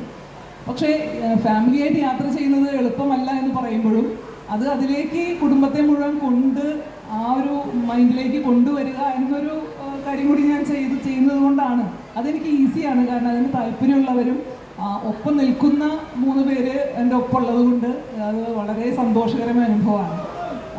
പ്ലാൻ ചെയ്താണ്. സത്യം പറഞ്ഞാൽ ഞങ്ങൾ യാത്ര തുടങ്ങുമ്പോൾ ഓസ്റ്റിൻ പറഞ്ഞിരുന്നു, നമുക്ക് എല്ലായിടത്തും താമസിക്കൊന്നും വേണ്ട, പെട്രോൾ പമ്പിലൊക്കെ വണ്ടി നിർത്തിയിട്ടിട്ട് വണ്ടിയിൽ തന്നെ കിടക്കാം, അങ്ങനെയൊക്കെ ചെയ്യാമെന്ന് പറഞ്ഞു. പക്ഷേ 15 വയസ്സുള്ള മോള് ഞാൻ അങ്ങനെ ഒക്കെ ഉള്ളപ്പോൾ നമുക്ക് കേരളം വിട്ടാലുള്ള സേഫ്റ്റിയെക്കുറിച്ച് നമുക്ക് അത്രയും കൂടെ ഒരു ധാരണ നമുക്കറിയാം. അത്ര സേഫ്റ്റി ഇല്ലാത്ത ഒരു കാര്യങ്ങളൊക്കെ ഉണ്ട്. ഇന്ത്യയിലെ സഞ്ചാരം എന്നത് നമ്മുടെ സുരക്ഷിതത്തെ നമ്മൾ കോംപ്രമൈസ് ചെയ്തുകൊണ്ടാകരുത് നമ്മുടെ സഞ്ചാരം എന്ന് ഉറപ്പിച്ചതുകൊണ്ട് തന്നെയാണ് നമുക്ക് താമസിക്കാം, രാത്രി യാത്ര, പിന്നെ രാത്രി യാത്ര ചെയ്താൽ നമുക്ക് കൂടുതൽ ദൂരം കവർ ചെയ്യാൻ പറ്റാം എന്നൊക്കെയുള്ള, പക്ഷെ അത് വേണ്ട. കാരണം നമുക്ക് അറിയാത്ത വഴികളിലൂടെ നമ്മളിങ്ങനെ സഞ്ചരിക്കുമ്പോൾ അപ്രതീക്ഷിതമായുള്ള പ്രശ്നങ്ങൾ വരാം. അപ്പം അതുകൊണ്ട് തന്നെ രാത്രി 10 മണിക്ക് മുമ്പ് എവിടെയെങ്കിലും കയറുന്നു, പുലർച്ചെ 5 മണിക്ക് പുറപ്പെട്ട് പോകുന്നു. അങ്ങനെയൊരു പ്ലാൻ തയ്യാറാക്കിയിട്ടാണ് നമ്മൾ പോയത്. പിന്നെ യാത്രകൾ, ഈ ഒരു യാത്ര മാത്രമാണ് എഴുതിയത്, യാത്രകൾ ഒരുപാടുണ്ട്. ഞങ്ങളിങ്ങനെ 7 ദിവസം 8 ദിവസം വരെയാണ് ഇതിനു മുൻപ് കണ്ടിന്യൂസ് ആയിട്ട് പോയിട്ടുള്ളത്. നമ്മുടെ ഗൂഗിൾ ഗുരു ആണ് സത്യത്തിൽ. ഗൂഗിൾ മാപ്പ് വഴി തെറ്റിച്ചു എന്നൊക്കെ പലരും പറയും, പത്രത്തിൽ കാണുകയും ചെയ്യുമ്പോൾ ഞങ്ങൾ വിചാരിക്കും ശരിക്കും നമ്മൾ ഗൂഗിൾ മാപ്പ് അന്ധമായി വിശ്വസിച്ചുകൊണ്ടല്ല പോകേണ്ടത്. കുറച്ച് നമ്മളുടെ ഒരു സെൻസും നമ്മുടെ ഒരു മൈൻഡൊക്കെ അപ്ലൈ ചെയ്തുകൊണ്ട് കൃത്യമായി നോക്കിയിട്ട് മാത്രമേ നമ്മൾ അറിയാത്ത വഴിയിലൂടെ പോകാൻ പറ്റുള്ളൂ. പക്ഷേ നമ്മൾ യാത്രകളെ ഏറ്റവും സഹായിച്ചത് ഈ പുതിയ കാലത്തെ ടെക്നോളജി തന്നെയാണ്. ഒരുപാട് നമുക്ക് കാര്യങ്ങൾ മുൻകൂട്ടി കാണാനും ചെയ്യാനൊക്കെ സാധിക്കുന്നുണ്ട്. അപ്പോൾ അങ്ങനെ ഒരു ഇതിൽ നമ്മൾ യാത്ര ചെയ്യുമ്പോൾ നമുക്ക് വളരെയധികം ഇൻഫർമേഷൻ യാത്രയ്ക്ക് മുമ്പ് തന്നെ ലഭിക്കാനും അവിടെ ചെല്ലുമ്പോൾ ലഭിക്കാനും ഒക്കെ നമുക്ക് അത് വളരെ സഹായം നൽകുന്നുണ്ട്. അപ്പോൾ യാത്രകൾ എപ്പോഴും ഉണ്ട്. 2 ദിവസം 3 ദിവസം അങ്ങനെ കണ്ടിന്യൂസ് ആയിട്ട് പോകുന്നത് 8 ദിവസം വരെ, ഞാൻ നേരത്തെ പറഞ്ഞ പോലെ. അപ്പോൾ നമ്മളിങ്ങനെ മാപ്പ് ചെയ്യുമ്പോൾ നമ്മുടെ യാത്രയുടെ 2-3 സവിശേഷതകൾ പോകുന്ന വഴിയിലൂടെ തിരിച്ചു വരില്ല എന്നുള്ളതാണ് ഓരോ പ്രത്യേകത. അപ്പോൾ ഒരു റൂട്ടിട്ട് നമ്മളിങ്ങനെ പോയി കഴിഞ്ഞാൽ പിന്നെ തിരിച്ചു വരുമ്പോൾ വേറെ റൂട്ടിലൂടെ പുതിയ സ്ഥലങ്ങൾ കണ്ടുകൊണ്ട് തിരിച്ചു വരാം. അതാണ് നമ്മളെപ്പോഴും, കാരണം ഇത്രയും നമ്മൾ റൺ ചെയ്യുമ്പോൾ നമുക്ക് കൂടുതൽ അനുഭവങ്ങളും കൂടുതൽ കാഴ്ചകളും കിട്ടുന്നത് എപ്പോഴും അങ്ങനെയാണ്. അപ്പോൾ 2 ദിവസത്തെ യാത്രയാണെങ്കിലും ഒരിക്കലും പോയ വഴിയിലൂടെ തിരിച്ചു വരില്ല. ഈ വഴി പോയാൽ വേറെ വഴി തിരിച്ചു വരും. അങ്ങനെ ഒരു അത് പണ്ട് മുതലേ ചെയ്യുന്ന ഒരു കാര്യമാണ്. അപ്പോൾ അതുകൊണ്ട് തന്നെ കൂടുതൽ സ്ഥലങ്ങൾ കവർ ചെയ്യാൻ നമുക്ക് സാധിക്കുന്നുണ്ട്. ഇപ്പോൾ ഇന്ത്യയിൽ 2 പാർട്ടാക്കിയിട്ടുകൊണ്ട് നമുക്ക് 2 തവണയായിട്ട് ഇന്ത്യ മുഴുവൻ കവർ ചെയ്ത് അവസാനിപ്പിക്കാം എന്നതുകൊണ്ടാണ് ഇങ്ങനെ എക്സ്പ്ലോറിങ് ഇന്ത്യ പാർട്ട് 1 ഞങ്ങൾ തന്നെ പേരിട്ട ഒരു യാത്രയാണത്. അപ്പോൾ അത് ഇതിലെ പോയി ഇതിലെ തിരിച്ചു വന്നു. ഇനി ഈ വഴി പോയി ഗുജറാത്ത്, ബോംബെ, ഗുജറാത്ത്, പഞ്ചാബ്, രാജസ്ഥാൻ, പഞ്ചാബ് അങ്ങനെ പോയിട്ട് ലഡാക്ക് വരെ പോയിട്ട് നടുവിലൂടെ തിരിച്ചു വരണം എന്നുള്ള പാർട്ട് 2 വന്ന് 2-ാം ദിവസം തന്നെ പ്രിപ്പയർ ചെയ്തതാണ്. റൂട്ടൊക്കെ ഇട്ടു. പക്ഷേ ഒരു 25 ദിവസമെങ്കിലും കണ്ടിന്യൂസ് ആയിട്ട് കിട്ടിയാലേ സാധിക്കുള്ളൂ. പിന്നെ നമ്മളോട് പണ്ട് പറയുന്നത് മക്കൾ പഠിക്കുകയാണ്, പഠിക്കാൻ സമ്മതിക്കാതെ അവരെയും കൊണ്ട് കറങ്ങി നടക്കാണ്, ജോലിക്ക് വിടാതെ കറങ്ങി നടക്കാണ് എന്നൊക്കെ ഉള്ള കാര്യങ്ങൾ അങ്ങനെ പറയുന്നുണ്ട്. പക്ഷേ പഠനം എന്നത് യാത്രയും സംസ്കാരവും സാഹിത്യവും എല്ലാം ഉൾച്ചേർന്ന ഒന്നാണ് നമ്മുടെ പഠനം. അത് നമുക്ക് എല്ലാവർക്കും അറിയുന്ന കാര്യമാണ്. നമ്മൾ വെറുതെ ക്ലാസ് റൂമിൽ പോയി സിലബസ് മാത്രം കവർ ചെയ്തിട്ടല്ല നമ്മുടെ പഠനം നടക്കുന്നത്. അപ്പോൾ ഒരു യാത്രയോളം എന്നല്ല ഒന്നും ലോകത്തെ അറിയാനും മനുഷ്യരെ അറിയാനും ചരിത്രവും സംസ്കാരവും അറിയാനും ഒക്കെ എന്നൊരു കാര്യം കൂടി ഒന്ന് അടിവരയിടാനായിട്ട് ഞാൻ ഈ അവസരം ഉപയോഗിക്കുകയാണ്. വളരെ സന്തോഷമുണ്ട്. മറ്റൊരു കാര്യം, മനോജൊരു ചെറിയ കൺഫ്യൂഷൻ പറഞ്ഞ അവിടെ ഞാനവിടെ ചോദിച്ചില്ല. കാരണം ബോർഡുകളുണ്ട്, ബീഫ് പോർക്ക് എല്ലാ ബോർഡുകളും. ആ ബോർഡുകൾ കണ്ടത് യാത്രയുടെ ഈ ഷില്ലോങ്ങിൽ എത്തിയ ദിവസമാണ് ഈ ബോർഡുകൾ കാണുന്നത്. അതുവരെ അങ്ങനെ ഒന്നുമില്ല. അപ്പോൾ നമ്മൾ പറഞ്ഞു നമുക്ക് എന്തായാലും ഇന്ന് ബീഫൊക്കെ കഴിക്കണം എന്ന് പറഞ്ഞു.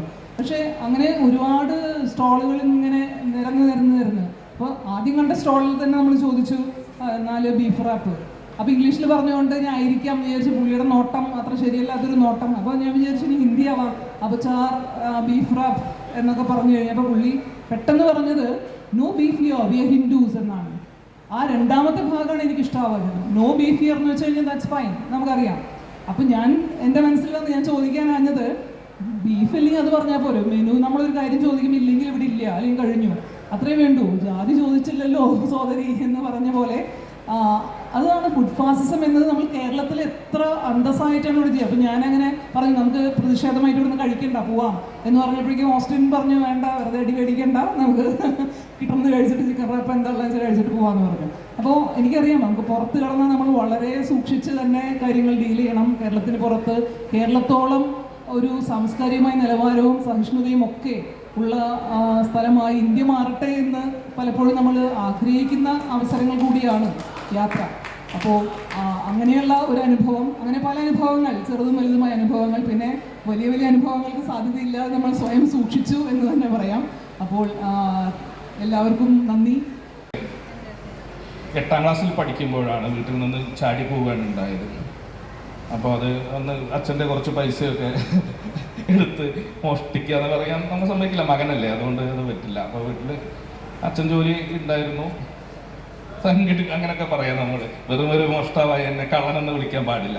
അപ്പോൾ അതുകൊണ്ട് അച്ഛൻ്റെ വെട്ടിയിൽ നിന്ന് കുറച്ച് പൈസ, അച്ഛൻ്റെ ജോലിയൊക്കെ ഉണ്ടായിരുന്നു, വേറെ ആർക്കും ജോലിയൊന്നും ഇല്ല.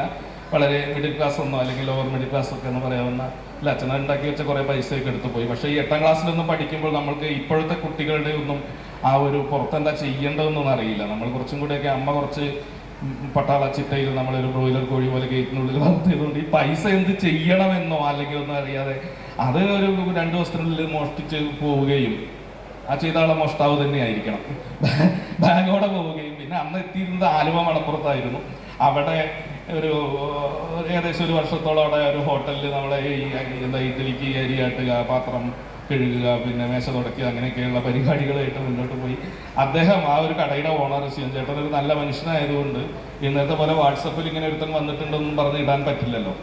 പുള്ളി ഇങ്ങനെ എൻ്റെ ഭാഷയൊക്കെ കേട്ട് മലപ്പുറം ജില്ലക്കാരനാണെന്ന് മനസ്സിലാക്കുകയും അങ്ങനെ ആരോടൊക്കെയോ ഇവനെ ഏതൊക്കെയോ വിവരമൊക്കെ ഉള്ളവനാണെന്ന് തോന്നുന്നുണ്ട്. പിന്നെ നല്ല വീട്ടൊക്കെയാണെന്ന് സംശയമുണ്ട്, കണ്ടാൽ അങ്ങനെ ലുക്കൊന്നും ഇല്ലെങ്കിലും എന്ന് പറഞ്ഞ ആരെയൊക്കെയോ പറഞ്ഞു വിട്ട് അവര് മുൻകൈ എടുത്ത് എൻ്റെ വീട്ടിൽ നിന്ന് തിരഞ്ഞു കിടക്കുന്നുണ്ട്, ഒരു യുദ്ധകാലാടിസ്ഥാനത്തിൽ തിരഞ്ഞു കിടക്കുന്നുണ്ട്.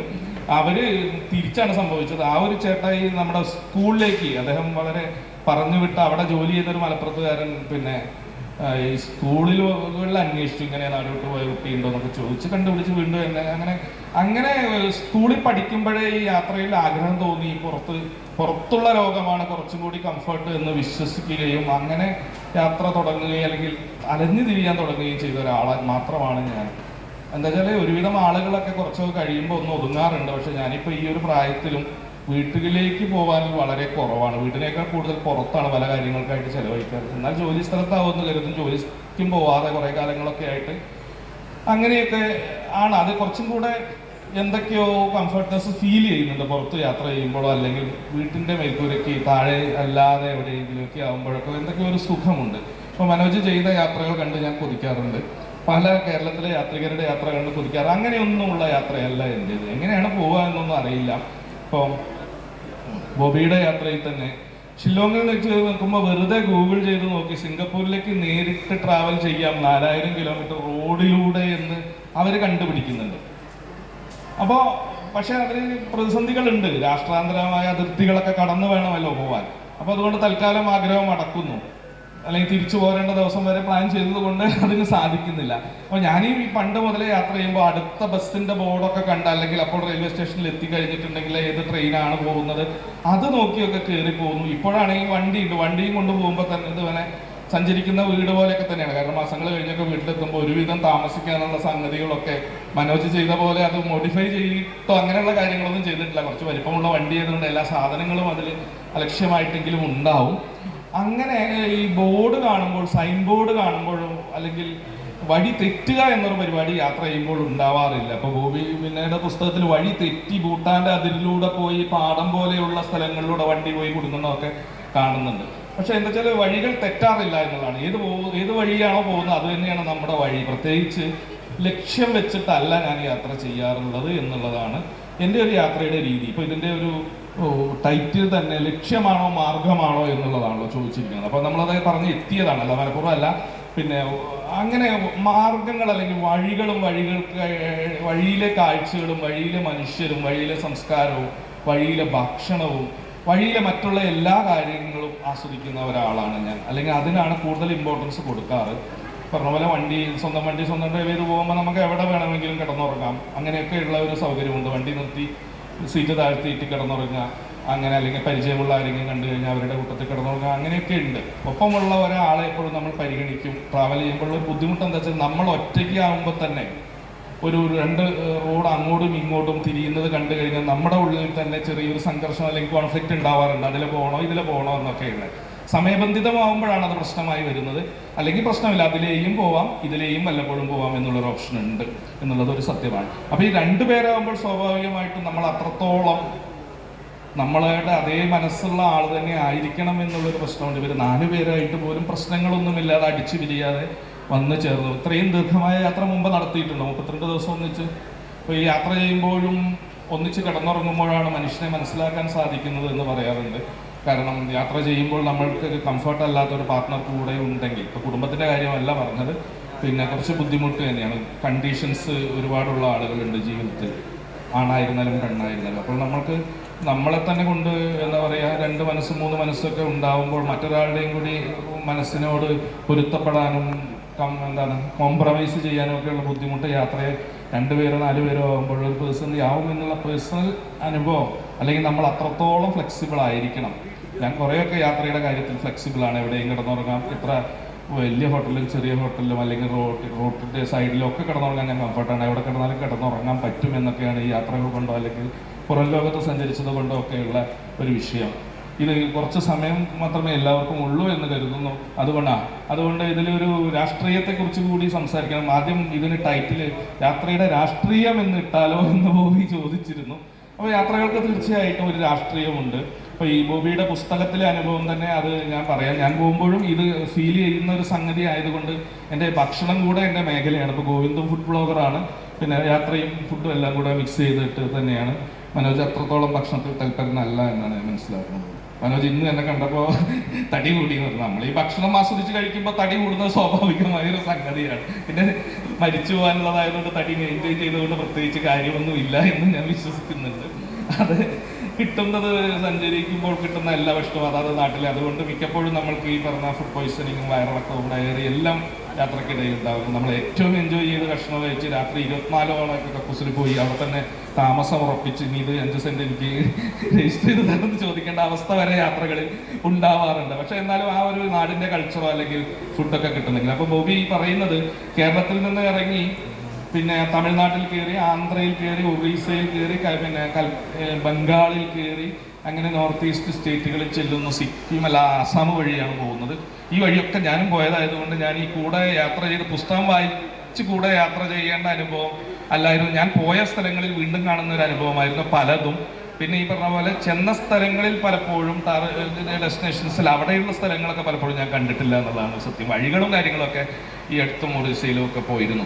അപ്പോൾ പറഞ്ഞു വന്നത്, ഇവർ മേഘാലയയിൽ എത്തിയപ്പോൾ കടകളിൽ ബീഫും പോർക്കും ഒക്കെ കാണാൻ എന്താ പറയുക തുടങ്ങിയതോടുകൂടി അവർ ആനന്ദഭരിതയായി എന്നാണ് പറഞ്ഞത്. ഈ ഒരു അവസ്ഥ ഉണ്ട് സത്യം പറഞ്ഞാൽ. ഇപ്പോൾ തമിഴ്നാട്ടിൽ പോലും ചെന്നാൽ ബീഫൊന്നും കഴിക്കുന്ന ആളുകൾക്ക് ബീഫ് കിട്ടാത്ത ഒരവസ്ഥയുണ്ട് എന്നുള്ളത് ഒരു സത്യമാണ്. അപ്പൊ അതിൽ കൃത്യമായ രാഷ്ട്രീയമുണ്ട്. പലരും കഴിക്കാത്തത് കൊണ്ടല്ല, കിട്ടുന്നില്ല. തമിഴ്നാട്ടിലും കർണാടകത്തിലും ആന്ധ്രയിലും ഒന്നും തന്നെ നമ്മുടെ ഈ പറഞ്ഞ യാത്രികർ കാണുന്ന അത്യാവശ്യം ഭേദപ്പെട്ട ഹോട്ടലുകളിൽ രഹസ്യമായിട്ടൊക്കെ കിട്ടുന്നുണ്ടായിരിക്കും. നാട്ടുകാർക്ക് ഒരുപക്ഷെ ലഭ്യമായിരിക്കാം, ഒക്കെ ഉണ്ടാവാം, പക്ഷെ കിട്ടുന്നില്ല എന്നുള്ളത് ഒരു സത്യമാണ്. ഞാൻ കഴിഞ്ഞ വർഷം മധ്യപ്രദേശിൽ പോയപ്പോൾ യാത്ര ചെയ്തപ്പോൾ ഭോപ്പാലിൽ പിന്നെ ഹമീദിയ എന്ന് പറഞ്ഞ ഒരു മുസ്ലിം സ്ട്രീറ്റാണ്. അവിടെയുള്ള കടയിൽ ഗോഷ്ട് എന്നാണ് അവർ പറയുന്നത്, ഗോഷ്ട് ബീഫിന്. അപ്പോൾ എന്താ വെച്ചാൽ ഗോഷ്ട് ബിരിയാണി ഉണ്ടെന്ന് പറഞ്ഞു. അപ്പോൾ ഇന്നത് നമുക്ക് മനസ്സിലായില്ല, അപ്പോൾ ഇതിൽ ആ ഒരു ടേം നമ്മൾ കേൾക്കാത്തതുകൊണ്ട് നമ്മൾ കൊണ്ടുവന്നപ്പോൾ ബീഫ് തന്നെയാണ്. അപ്പോൾ അങ്ങനെയൊക്കെ പേരൊക്കെ മാറിയൊക്കെ ചില അപൂർവം ഒളിച്ചു കിടത്തല്ല, അവരുടെ മാത്രം സ്ഥലമാണ്. നമ്മൾ അങ്ങോട്ട് പോവുകയാണ് ഈ ഓൾഡ് ഭോപ്പാൽ എന്ന് പറഞ്ഞ ഹമീദയിലേക്ക് പോയപ്പോൾ.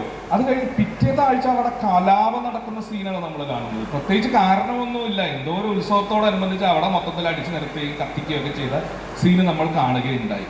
പല സ്ഥലങ്ങളുടെയും പേര് മാറ്റുന്നു അങ്ങനെയൊക്കെ. അപ്പോൾ ബോബി ഷില്ലോങ്ങിൽ ചെന്നപ്പോൾ ബീഫ് കണ്ട് സ്വാഭാവികമായിട്ടും കഴിക്കുന്ന ആളുകളാകുമ്പോൾ കുറച്ച് ദിവസമായിട്ട് വെജിറ്റേറിയൻ ഭക്ഷണം കഴിക്കുന്നു. പിന്നെ ഒരു കൊതി തോന്നുകയും ഇതുപോലെ ഒരു നോൺ വെജ് കടയിൽ ചെന്ന് കയറിയപ്പോൾ അവർ കുറച്ച് ഹാർഡായിട്ട് തന്നെ പറഞ്ഞു, we are Hindus. Non veg ഹോട്ടലാണ്, പക്ഷെ കിട്ടിയില്ല. അപ്പോൾ അതിൽ കൃത്യമായ ഒരു രാഷ്ട്രീയം പലയിടത്തും ബോബി പറയുന്നുണ്ട്. അപ്പോൾ അതൊരു ബുദ്ധിമുട്ടുണ്ടാക്കുന്ന, ബോബി യാത്ര ചെയ്യുമ്പോൾ അങ്ങനെ ഒരു ഏതെങ്കിലും മതത്തിൻ്റെയോ ജാതിയുടെയോ പ്രതിനിധിയായിട്ടല്ല, അവർ കാണുന്ന ആരാധനാലയങ്ങളെ എല്ലാം കാഴ്ചകളായിട്ടും യാത്രയുടെ അനുഭവങ്ങളുമായിട്ടാണ് ഉള്ളിലേക്ക് എടുക്കുന്നതെന്ന് അതുവരെയുള്ളത് നമ്മൾ വായിക്കുമ്പോൾ പെട്ടെന്ന് നമുക്ക് പറഞ്ഞ പോലെ ഇന്ത്യയുടെ ഒരു അവസ്ഥ, അത് നോർത്ത് ഈസ്റ്റേൺ സ്റ്റേറ്റ്സ് ഒക്കെ എന്ന് പറഞ്ഞു കഴിഞ്ഞിട്ടുണ്ടെങ്കിൽ കുറച്ചും കൂടി ലിബറലായിട്ടുള്ള മനുഷ്യന്മാരും ജീവിത നിലവാരവും ഒക്കെയുള്ള ആളുകൾ എന്നാണ് നമ്മൾ കരുതുന്നത്. ട്രൈബൽ ട്രൈബ്സ് ആണെങ്കിൽ പോലും എന്നോട് എൻ്റെ ഒരു സുഹൃത്ത് പറഞ്ഞിട്ടുണ്ട്, ഹൈസ്കൂൾ ക്ലാസ്സുകളിൽ കോണ്ടം അവിടെ കൊടുക്കുമെന്ന് പറഞ്ഞത്, മിസോറാം പോലുള്ള ഒരു സ്റ്റേറ്റിൽ കുറേ മുമ്പ്. അപ്പോൾ അവർ അത്രത്തോളം ഒരു വെസ്റ്റേൺ കൾച്ചറുള്ള മനുഷ്യരായിട്ട് പോലും പിന്നെ ഇങ്ങനെയുള്ള ഒരു അനുഭവം ഉണ്ടായി എന്ന് ബോബി ഒരു സ്ഥലത്ത് പറയുന്നുണ്ട്. പിന്നെ അതുപോലെ ഈ സാരാനാഥിൽ പോയപ്പോൾ അത് പിന്നെ ഒരു സാരാനാഥിലെ സ്തൂപം കൊണ്ട് ഭാവിയിൽ ഒരു പക്ഷേ ഇത് ശിവലിംഗമായി പ്രഖ്യാപിക്കപ്പെട്ടേക്കാം എന്നുള്ളൊരു ആകുലത ബോബി പറയുന്നുണ്ട്. അങ്ങനെ പല സ്ഥലങ്ങളിലും യാത്രയിൽ ഒപ്പം കൂട്ടുന്നതിനോടൊപ്പം തന്നെ പിന്നെ പൊളിറ്റിക്സ് കൃത്യമായിട്ട് പറയുന്നുണ്ട്. ബുക്ക് നല്ല ഒരു പുസ്തകമാണ്, ശ്രദ്ധിക്കപ്പെടട്ടെ എന്ന് കരുതുന്നു. ഞാനും ഇതുപോലെ ഒരുപാട് യാത്ര ചെയ്തതിന് ചെറിയ ചെറിയ കുറിപ്പുകളായിട്ട് 100 യാത്രകൾ എന്ന് പറഞ്ഞൊരു യാത്രയുടെ പുസ്തകം ഇറക്കിയിട്ടുണ്ട്. മടി കാരണമാണ് എഴുതാത്തത്. ഇതിൻ്റെ ഒരു ഫിസിക്കൽ അധ്വാനത്തെ ഞാൻ വളരെയധികം മാനിക്കുന്നു. കാരണം ഞാൻ പണ്ട് ഞാൻ പറഞ്ഞില്ല 8ാം ക്ലാസ് മുതൽ യാത്ര ചെയ്യുന്നുണ്ടെങ്കിൽ എനിക്ക് ഇപ്പോഴും ഒരു ചെറിയ ഇത്ര എക്സസൈസ് ഉള്ള ഒരു പുസ്തകം മാത്രമേ ഇറക്കാൻ സാധിച്ചിട്ടുള്ളൂ. അതും പല സ്ഥലങ്ങളിലായിട്ടുള്ള ചെറിയ ചെറിയ അധ്യായങ്ങളായിട്ടുള്ള ഒരു പുസ്തകമായിരുന്നു.